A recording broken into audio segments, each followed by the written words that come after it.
굉장히 간편하게 단순하게 요약적으로 에베소 전체 내용을 우리에게 알려주는 것 같습니다. 참 잘 만드는 것 같죠, 그죠? 구약에서도 이걸 사용했어야 되는데 그때 제가 잘 몰라가지고 있는 줄 몰라가지고 못했어요.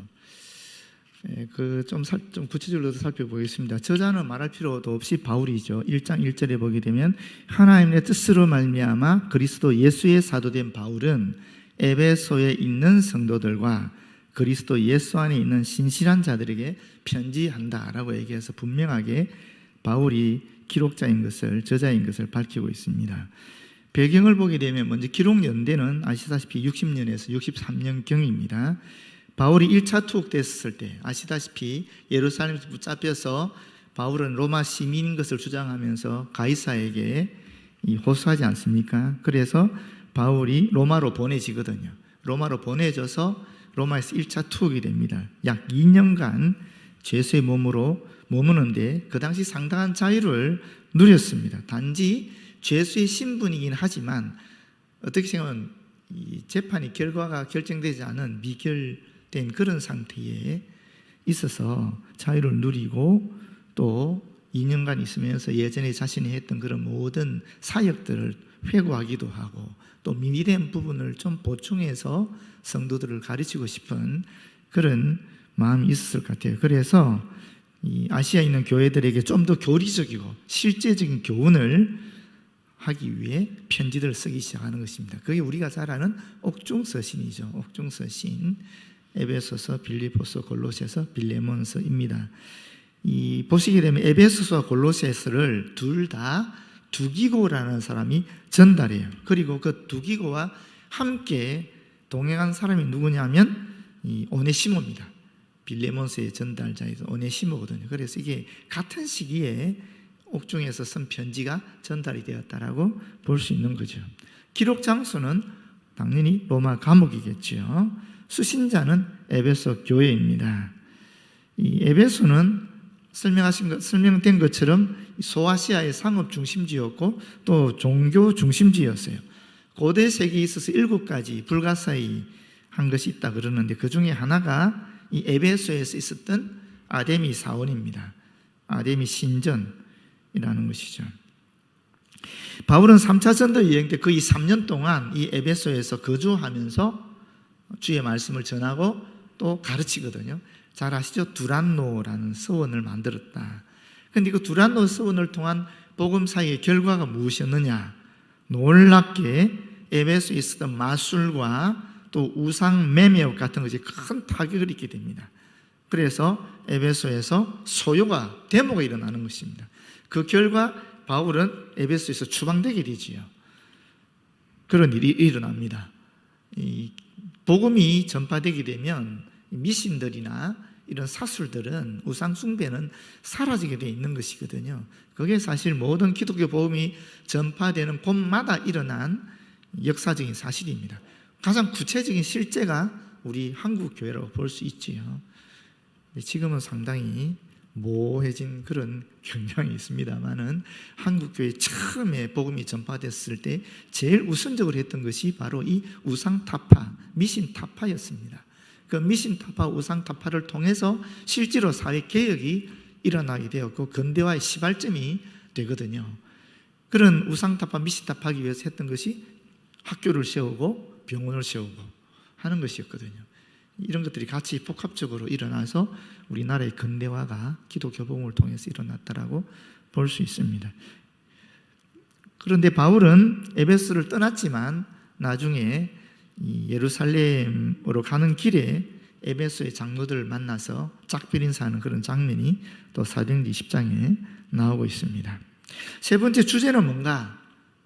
부르심에 합당하게 살아라라는 것인데 예수 그리스도 안에서 하나님의 부르심에 합당하게 살아가는 그런 신자의 책임, 더 한마디로 말하면 연합하라는 그런 의미로 볼 수 있겠습니다. 하나님과 연합하고 사람들과 연합하고 하는 그런 의미로 하나됨으로 볼 수 있겠습니다. 사실 교회를 의미하는 헬라어 단어가 뭐냐면 에클레시아거든요. 이 정도는 다 아시니까 에크는 몸으로부터 클레시오라는 말은 부르다라는 뜻이니까 세상으로부터 불러서 모은 사람들, 이게 바로 교회거든요. 그래서 교회는 하나의 유기체고 그리스도의 몸이고 동시에 각 신자는 그 몸의 지체가 되지 않겠습니까? 근데 몸인 교회의 머리는 누구겠습니까? 바로 그리스도가 되는 것입니다. 네 번째, 에베소서에 나타난 예수 그리스도는 이 연합이라는 것이 그리스도 안에서 이루어진다 하는 것입니다. 그리스도 안에서. 이 에베소 교회의 특징이 뭡니까? 유대인, 이방인들, 아시아인들, 유럽인들, 노예들, 자유인들, 이게 완전히 섞여서 구성된 그런 교회거든요. 여러 다른 부류의 인종과 또 사상과 종교적 배경과 또 문화를 가진 사람들이 한 교회에 모인 거예요. 에베소는 워낙 국제적인 도시였기 때문에 그렇게 모인 교회예요. 이 교회가 그리스도를 머리로 해서 유기체적인 한 몸을 이루는데 어떻게 이룰 수 있느냐?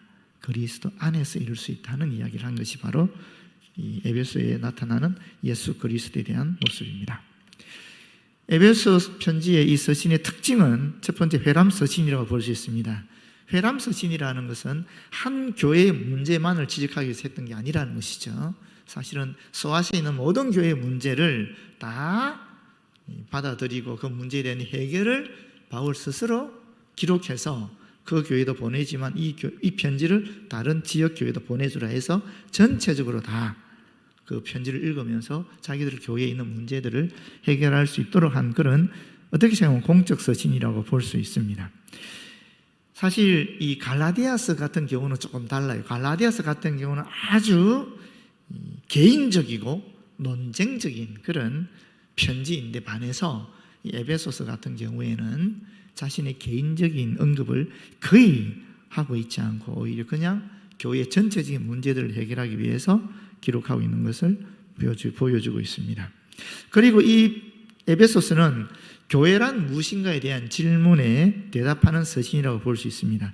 예수 그리스도 안에서 참으로 풍성함을 누릴 수 있는 신자들임에도 불구하고 그 풍성함을 알지 못하고 오히려 세상 사람들과 같은 존재로 살아가고 있는 그런 교회 공동체 일원인 성도들에게 보내는 편지가 바로 이 에베소서입니다. 하나님 우리에게 그리스도를 통해 주신 것이 지극한 풍성함인데 사실 우리는 세상적 가치관에서 여전히 갇혀 있다 보니까 그런 풍성함을 못 누리고 산다라는 거예요. 거기에 대해서 바울이 강하게 에베소에서 이야기하고 있습니다. 혹자는 이 에베소서를 신약의 알프스라는 말로도 이야기하고 있습니다. 전통적으로 신약의 알프스는 에베소서다라고 얘기하거든요. 왜냐하면 인간에게 평화와 연합을 회복시켜줄 수 있는 유일한 방법이 무엇인가? 그것은 믿음이라는 것입니다. 그래서 이 바울이 7교회에 보낸 9통의 편지들이 있는데 다 하나의 봉우리들을 가지고 있겠죠. 그런 편지들이 그중에 가장 우뚝 솟은 이 봉우리가 바로 에베소서다 이렇게 얘기를 하는 분들도 있습니다. 뭐 이건 학자들이 다양하게 얘기하는 거죠. 뭐 로마서 같은 경우는 반지다 그러고 다양하게 해석하는데 그 중에 하나가 전통적으로 이 에베소서는 신약의 알프스 삼봉이다 이런 얘기를 했습니다. 자, 이제 핵심 구절에 대해서 먼저 살펴보겠습니다. 2장 8절에서 10절 말씀을 먼저 보시기 바랍니다. 2장 8절에서 10절입니다. 거기 보면 8절에 너희는 그 은혜에 의하여 믿음으로 말미암아 구원을 받았으니 라는 말씀이 있어요. 이것은 너희에게 난 것이 아니요 하나님의 선물이라 이렇게 말씀하고 있는데 여기 그 은혜에 의하여 믿음으로 말미암아 구원을 받았다 하는 이 말씀이 우리가 흔히 듣고 있는 그런 말씀인데 이 말은 직역하면 은혜에 의하여 믿음을 통하여 너희가 구원을 받았다. 이 by grace라는 말이거든요. 은혜에 의하여 하는 말은 믿음을 통하여만 through faith 아니겠습니까? 그래서 이 말은 하나님의 은혜가 구원의 근거이면서 원인이다라는 것입니다. 그럼 우리의 믿음은 뭔가? 우리의 믿음은 구원을 이루기 위한 도구이다 하는 것입니다. 구원의 근거는 하나님의 은혜이고 원인은 하나님의 은혜이고 그 구원을 이룬 도구는 믿음이다 하는 그런 의미입니다. 구원은 전적으로 하나님의 은혜에 의하여 이루어진 것이고 하나님께서 이 구원을 이루기 위해서 우리에게 믿음이라는 도구를 주셨다 하는 말입니다. 그럼 여기서 이것은 너희는 그 은혜에 의하여 믿음으로 말하며 구원을 받았으니 이것은 이라는 말이 있는데 이 이것은 이라는 시대명사가 꾸미는 것이 무엇인가? 사실은 세 가지를 볼 수 있어요. 이 이것은 이라는 것이 하나님이 구원하신 행위만 의미하는가? 아니면 믿음만 의미하는가? 아니면 은혜로 구원하신 행위와 또 그것을 받는 믿음을 모두 다 의미하는가에 따라서 해석이 다 달라지는데 성경의 전체적인 문맥에 비추어 보게 되면 또 문법적으로 보더라도 이것이라는 지시대명사는 앞에 있는 전 문장을 다 이야기한다고 볼 수 있기 때문에 이것이라는 것은 결국 앞문장 전체를 수직한다라고 보면 은혜로 구원하신 행위와 동시에 그것을 받는 믿음 모두를 다 수식하고 있다, 받아들이고 있다라고 볼 수 있겠습니다. 그렇다면 어떻게 됩니까? 하나님의 선물은 하나님의 구원도 선물이지만 또 우리의 믿음도 선물이 된다는 것입니다. 여러분, 선물이라는 말이 무슨 말입니까? 선물이라는 것은 값 없이 주는 것을 말하는 거잖아요. 그렇지 않습니까? 그 말 값 없이 주지 않고 값을 기대하면서 주게 되면 뭡니까? 그건 뇌물이죠, 뇌물. 뭔가 보상을 기대하고 주면 뇌물이죠. 그러나 선물이라는 것은 그저 고맙고 감사하고 사랑스럽고 해서 주는 것 아니에요. 그저 주는 거잖아요. 그게 선물이거든요. 하나님께서 우리에게 구원을 주시는데 그 구원은 그저 주신 선물이라는 것입니다. 사실 그래서 구원이라는 것이 하나님의 은혜로 주는 것이고 우리가 믿음을 통해서 구원받는데 그 믿음조차도 하나님이 그저 우리에게 주신 선물이라는 거예요. 믿음조차도. 그렇다면 인간이 자신의 행위로는 절대 구원을 얻을 수 없다 하는 것이 증명되는 거죠. 그렇지 않습니까? 사람은 절대 자기의 공로로 자기의 착한 행위로 구원받을 수 없습니다. 구원이라는 건 철저하게 그 구원의 근거, 그 구원의 원인은 하나님의 은혜라는 것입니다. 그러니까 구원은 믿음을 통해서 오는데 그 믿음조차도 사실은 하나님께서 우리에게 주셔야 된다라는 거예요. 그래서 믿음도 구원도 다 하나님의 선물이다.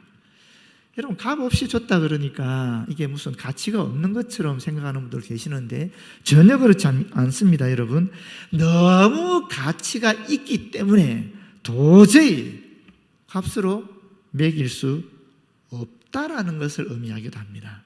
여러분, 공기 값으로 매길 수 없잖아요. 하나님 우리에게 주신 거지 않습니까? 물도 사실 값으로 매길 수 없죠. 어떻게 값으로 매깁니까? 하나님 주신 건데 지금 우리가 물을 사 먹는 것은 인간이 그 관리를 잘못해서 물을 사 먹고 있는 거지요. 뭐 어떤 분들은 공기도 앞으로 사 먹게 될 것이다라고 얘기하더라고요. 좋은 공기를 담아서 판다라고 얘기하기도 하더라고요. 그런 세상이 앞으로 올지도 모르지요. 원래 공기나 물은 하나님이 그저 우리에게 주신 선물이었습니다. 값으로 매길 수 없는 너무나 엄청난 것은 그저 주시는 것입니다. 우리가 부모를 통해서 받은 생명도 마찬가지죠. 그 생명의 가치를 어떻게 따질 수 있겠습니까? 하나님께서 그저 우리에게 주신 선물이라는 것입니다. 값 없이 주셨다 하는 개념은 너무나 가치 있어서 값으로 매길 수 없기 때문에 하나님이 그저 우리에게 주셨다라고 볼 수 있는 것입니다.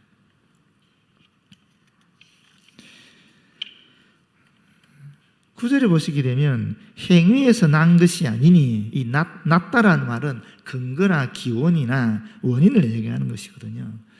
이 구원이라는 것이 행위가 우리의 선한 행위, 착한 행위, 그 행동이 근거가 되지 않는다라는 것입니다.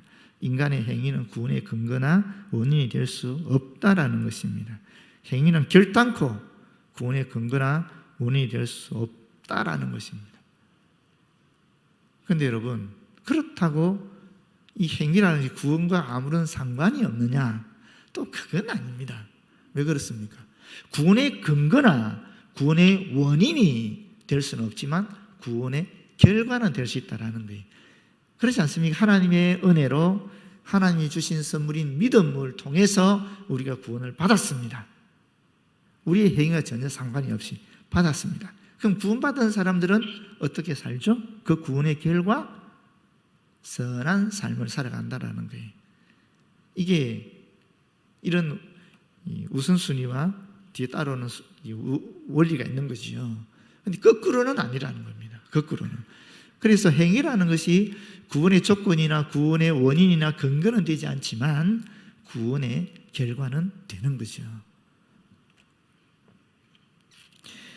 이는 누구든지 자랑하지 못하게 함이라.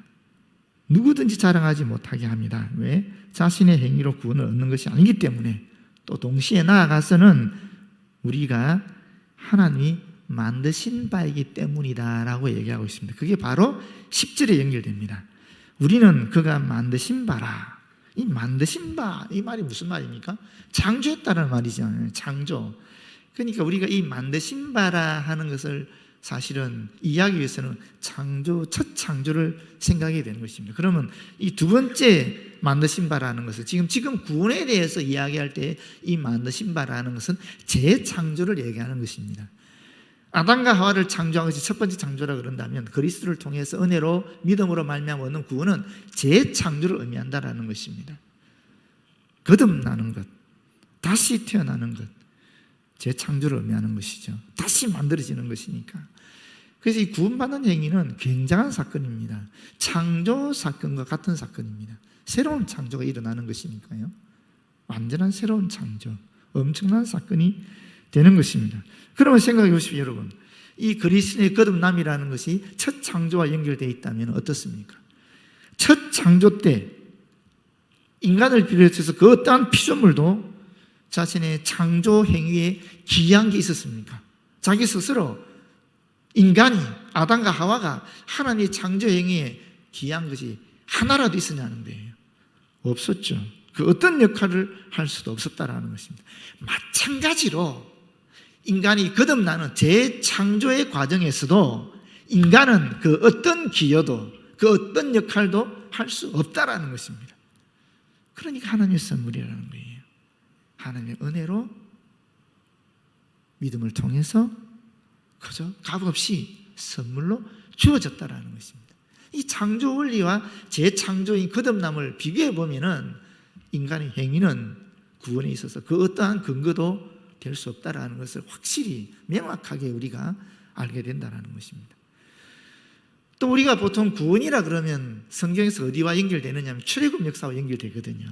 그렇지 않습니까? 출애굽이 노예의 상태에서 자유민으로 변화되는 그런 역사잖아요. 애굽의 종된 신분이 자유로운 이스라엘 선민으로 변화되는 과정이 바로 출애굽이거든요. 거기도 마찬가지입니다. 이스라엘 백성이 하나님의 창조, 해방의 역사에 기이한 게 없거든요. 그저 순종했을 뿐이지. 그래서 이 거듭남이라는 또는 이가 구원을 받는 그 역사적인 초월적인 그 은총이라는 것이 결국 인간이 기이한 것은 하나도 없다라고 볼 수 있는 것입니다. 그리스도 예수 안에서 선한 일을 위하여 지으심을 받은 자니, 이 지으심을 받은 자는 바로 구원받은 우리 성도들 얘기하겠죠. 이 일이 의미하는 건 뭐겠어요? 선한 일입니다. 이 선한 일은 하나님이 전에 예비하신 일입니다. 하나님께서 천지를 창조하셨을 때 인간에게 바랐던 행위입니다. 어떻게 생각하면 하나님의 형상대로 창조된 인간이 마땅히 해야 할 일이 바로 이 선한 일이었다라는 것입니다. 그게 뭐겠어요, 여러분? 인간의 창조 목적입니다. 그렇죠? 인간이 제일 되는 삶의 목표입니다. 뭡니까? 하나님을 영화롭게 하면서 그분을 즐거워하는 거지요. 그게 바로 여기서 말하는 선한 일이라는 것입니다. 우리를 그 가운데서 행하게 하려 하십니다. 그 가운데서 행한다는 말은 일상생활 속에서 또는 하나님의 계획 안에서 하나님을 영화롭게 하고 또 그분을 즐거워하는 그 일이다라는 것입니다. 이게 에베소서 2장에 나오는 말씀이고요. 두 번째는 4장 1절에서 3절에 나오는 말씀을 좀 보도록 하겠습니다. 그러므로 주 안에서 갇힌 내가 너희를 권하노니, 이 간절한 사랑이 없어서 감옥에 갇혀 있으면서까지 바울이 자신이 전도했던 그 에베소 교인들과 소아시아에 있는 교인들을 생각하면서 간절하게 호소하는 것입니다. 그런데 여기는 또한 이 간절한 호소와 동시에 상당한 강력한 의지가 포함되어 있는 것입니다. 너희가 부르심을 받은 일에 합당하게 행하여, 부르심을 받았다는 것은 교회와 어근이 같은 말이거든요. 그렇지 않습니까? 합당하게 행하다 말은 부름에 적합한 삶의 방식을 갖는다라는 뜻입니다. 하나님께서 우리를 은혜로 믿음을 통해서 불러주셨습니다. 구원을 베풀어 주셨습니다. 그러면 우리가 그 은혜에 대해서, 그 은총에 대해서 합당한, 적합한 삶을 살아야 되지 않겠는가 하는 거죠. 그게 구체적으로 뭐냐? 2절부터 나오는 것입니다.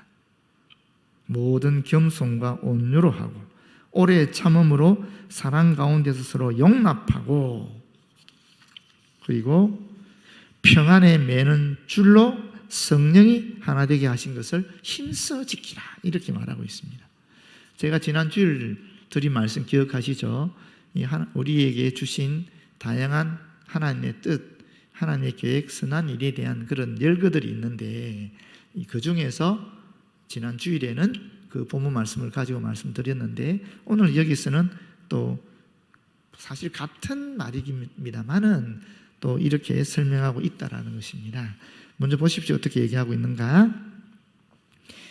모든 겸손과 온유를 하고 하는 말은 모든 겸손과 온유를 가지고, 직역하면 그렇습니다. 오래 참음을 가지고, 이런 말이거든요. 그래서 이것은 서로 용납하는 것의 전제 조건이 겸손과 온유, 그리고 오래 참음이다라는 것입니다. 다시 말하면 교회 안에서 한 성도가 다른 성도를 사랑 가운데서 용납하기 위해서는 모든 겸손과 온유, 그리고 오래 참음이라는 그런 성품을 지녀야 한다는 것입니다. 좀 구체적으로 보게 되면 이 겸손이 뭐냐?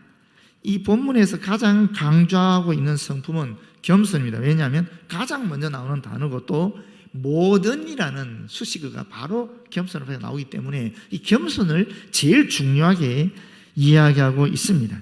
이 겸손은 한마디로 말하면 하나님 앞에서 자기를 낮추는 것을 말하는 것입니다. 이것이 겸손의 진정한 의미입니다. 겸손이라고 해서 사람 앞에서 자기를 낮춘다고 보시면 안 됩니다. 그게 잘못되면 비굴이 되거든요. 이것은 하나님 앞에 자신을 낮추는 걸 얘기하는 것입니다. 하나님 앞에 자기를 낮추다 보니까 하나님이 원하시는 뜻을 사람들 가운데 행하게 되는 것입니다. 우리가 사람 앞에서 자기를 낮추게 되면 자기 존재와 내가 낮추는 상대의 존재의 차이를 느끼게 되는 것이거든요. 그런 것이 아니라는 것입니다. 우리는 하나님 앞에서 다 동등해요. 피조물로서, 인간으로서, 하나님 아들, 딸로서 모두 다 동등한 가치를 가지고 있는 거예요. 지식이 많든 적든, 부가 많든 적든, 나이가 많든 적든 상관이 없이 사실은 하나님 앞에서는 다 똑같은 존재예요. 그런데 그럼에도 불구하고 우리가 주님 앞에서 나를 낮추는 것입니다. 사람 앞에서 나를 낮춘다는 개념이 아니에요. 하나님 앞에서 나를 낮춘다라는 거예요. 그러면서 상대를 존중해 준다는 개념이 바로 이 겸손이라는 것입니다. 그래서 빌구가는 당연히 다른 의미입니다. 겸손의 가장 극치, 모델이 누굽니까? 바로 예수 그리스도죠. 하나님과 동등되심에도 불구하고 자신을 낮추어서 인간이 되시지 않았습니까? 심지어 죄인을 구원하기 위해서 대신 십자가에 못 박혀 죽기까지 않았습니까? 그러면 예수 그리스도가 인간을 위해서 죽기까지 하셨는데 인간보다 낮은 존재냐? 전혀 아니라는 것입니다. 하나님 앞에서 자기를 낮추어서 인간을 섬긴 거지, 인간보다 자기를 낮추어서 인간을 섬긴 것이 아니라는 거예요. 그게 아주 중요한 얘기입니다. 우리는 하나님 앞에서 다 자녀예요. 하나님의 자녀예요. 우리의 정체성은 하나님의 자녀인 거예요. 이 우주보다 더 귀한 하나님의 아들, 딸인 거예요. 이 가치는 그 어떤 것보다도 더 높은 가치를 가지고 있는 것입니다. 우월한 가치를 가지고 있는 것입니다. 그러나 그럼에도 불구하고 하나님의 뜻을 이루기 위해서 다른 사람들을 존중해 주는 것입니다. 그게 자기 낮춤이고 겸손이라는 겁니다. 그래서 우리는 날마다 자기의 옛 본성과 자아를 부인하면서 하나님 앞에서 자신을 낮추는 그러한 삶을 살아가게 될 때 교회 공동체가 분리되지 않고 서로 높여주는 가운데에 하나됨을 유지해 나갈 수 있다 하는 것입니다. 온유도 똑같은 얘기. 온유라는 것은 이 사랑의 특성 중 하나 아닙니까? 고린도 13장 4절에 보면, 그리고 성령의 9가지 열매 중 하나입니다. 구원받은 자들이 갖춰야 될 가장 기본적인 성품 중에 하나입니다. 그런데 여기도 온유라 그러면 우리가 보통 어떻게 생각합니까? 이 약함으로 인한 온순함을 얘기하거든요. 그렇게 생각하고 있어요. 근데 그게 아닙니다. 이 온유라는 것은 내가 강한데, 내가 강한 거예요. 왜? 나는 하나님 아들 딸이니까 그 누구와 비교할 수 없는 강력한 그런 권세와 그 권리를 가지고 있는 거예요. 나는 아주 예수 그리스도처럼 우리는 강한 존재라는 거예요. 그럼에도 불구하고 이 강한 것을 절제하면서 부드럽게 나타내는 것을 말하는 것입니다. 내가 약해서 어쩔 수 없이 부드럽게 나를 표현하는 것이 아니라, 나는 강한데 하나님 아들 딸이니까 지극히 강한데 그럼에도 불구하고 이 강함을 절제하면서 부드럽게 나를 드러내는 것을 온유라고 이야기한다라는 것입니다. 좋은 비유가 있는데, 거대한 배가 부두에 정박하게 될 때에 그냥 정박하지 못하거든요. 이 짐을 내리기 위해서는 이 부두와 배 사이에 뭔가 놓입니다. 그게 뭡니까? 완충할 수 있는 그런 타이어 같은 거 있지 않습니까? 그게 온유라는 거예요. 그게 그런 역할을 하는 것. 우리 내부에는 그리스도의 강한 믿음 또는 강한 심장 또는 강한 정체성을 가지는 것입니다. 그러나 그것이 외부로 드러날 때는 따뜻하고 부드러운 말과 행동으로 드러나게 되는 것이 바로 이 온유라는 것입니다. 오래 참음이라는 것은 사랑의 덕목 가운데 하나이지요. 그리고 하나님의 성품을 나타낼 때 사용되는 아주 중요한 단어이기도 합니다. 문자적으로 보게 되면은 이 오래 참음이라는 것은 사실은 분노로부터 거리가 먼 감정이라는 것이 문자적 의미입니다. 쉽게 말하면 분노를 자제할 수 있는 감정, 화를 절제할 수 있는 감정이 사실 이 오래 참음이라는 거예요. 내가 오래 참음이라는 이 성품을 갖고 있는가 없는가 하는 것은 내가 화를 얼마만큼 잘 내는가 안 내는가, 화를 내가 잘 절제하고 있는가 절제하고 있지 않는가를 보시면 당장 이해할 수 있습니다. 아, 나는 오래 참는 걸 잘하는 사람이구나. 아, 나는 잘 못 참는 사람이라는 걸 스스로 판단할 수 있습니다. 그래서 우리가 다른 지체를 향해서 또는 자기 자신을 향해서 오래 참는 것은 지극히 당연한 그리스도인의 자세이고 또 성품이다 하는 것입니다. 용납하고 하는 말은 다른 사람을 있는 그대로 받아들이고 이해하는 그런 관대함을 나타내는 것입니다. 여러분 중요합니다. 여러분, 이 말이 용납합이라는 것이 뭐냐면은 다른 사람을 있는 그대로 받아들이는 거예요. 있는 그대로.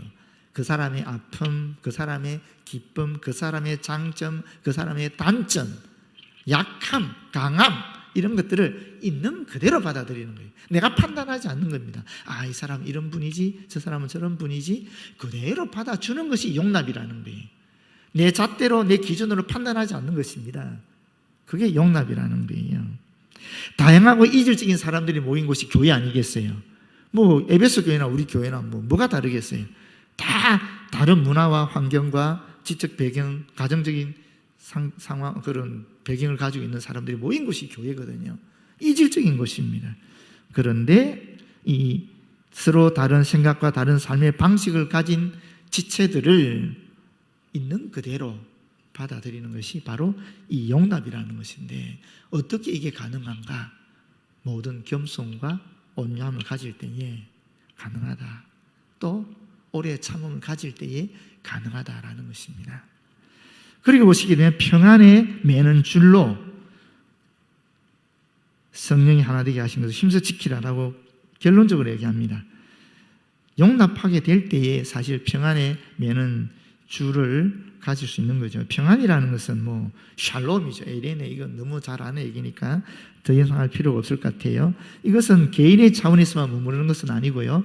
교회 공동체와 함께 누리는 것을 말하는데, 이 줄이라는 것은 결박이잖아요. 성도와 성도 사이를 결코 벗어날 수 없게 묶는 그런 것을 말하는 것이죠. 지난 주일 저녁에 민옥이 목사님 오셔서 많은 은혜로 말씀을 나누시는데, 그 중에 아들 이름 기억합니까? 아들들 이름? 아이들 이름. 하나는 지영, 하나는 이영이라 그러더라고요. 참 의미 있는 말이에요. 저도 우리 애들 이름 참 잘 지었다라고 생각하는데, 저희 애들은 첫째, 둘째는 저희 선생님 지으시고, 셋째는 저희 가족들이 같이 지었거든요. 그런데 그 이영과 지영과 이영 참 좋은 것 같아요. 이 평안의 매는 줄이라 할 때, 이 줄이라는 게 뭐냐? 있는 것을 얘기하는 거예요. 서로가 다른 문화와 배경 속에 한 공동체가 되었는데, 모든 겸손과 온유함을 가지고 또 오래 참음을 가지고 서로 용납하게 되면 이 평안으로 묶여진다라는 것입니다. 이어진다, 서로가 이어진다라는 것입니다. 하나로. 그래서 성령 주신 이 연합을 지키기 위해서 우리가 애를 써야 된다 하는 것이 이 말씀입니다. 여러분, 에베소 참 좋지 않습니까? 이거 읽으면 읽을수록 참 좋아요. 특히 가정에 대한 얘기가 나오니까 더 좋은 것 같아요.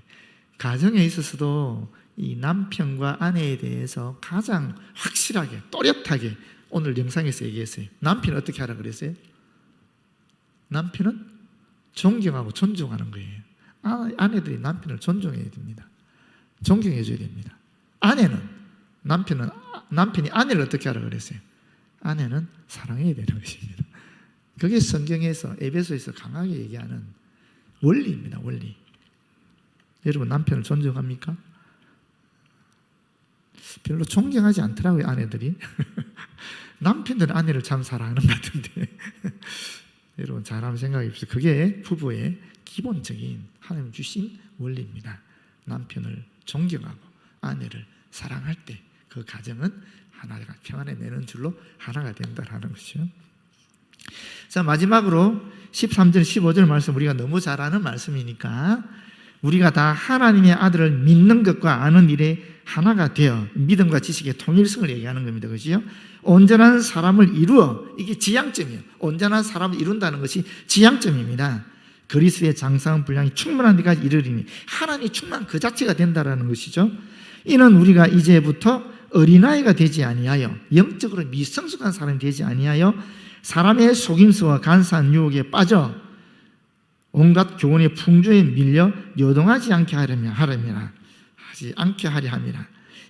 어린아이처럼 이 지식과 신앙이 미성숙한 자들은 세상적인 가치관이 흔들려서 중심을 잃고 이리저리 밀려서 표류하게 된다라는 것입니다. 그래서 오직 사랑 안에서 참된 것을 말하며 진리를 말하는 거죠.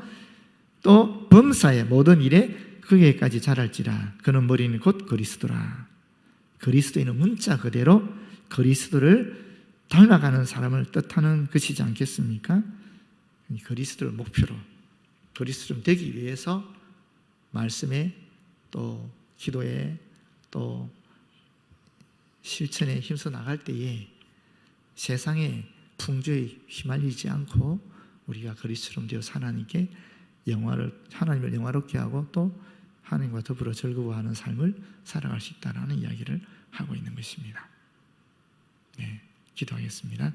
아버지 하나님, 고맙고 감사합니다. 오늘도 에베소서를 통하여 주께서 귀한 말씀 들려주시니 고맙고 감사합니다. 각자가 받은 은혜대로, 은사대로 또 알아차림으로 우리의 삶에서 실천하며 하나님을 영화롭게 하고 또 그리스도까지 자라가는 저희들 되어지도록 도와주시옵소서. 예수님 이름으로 기도드립니다. 아멘.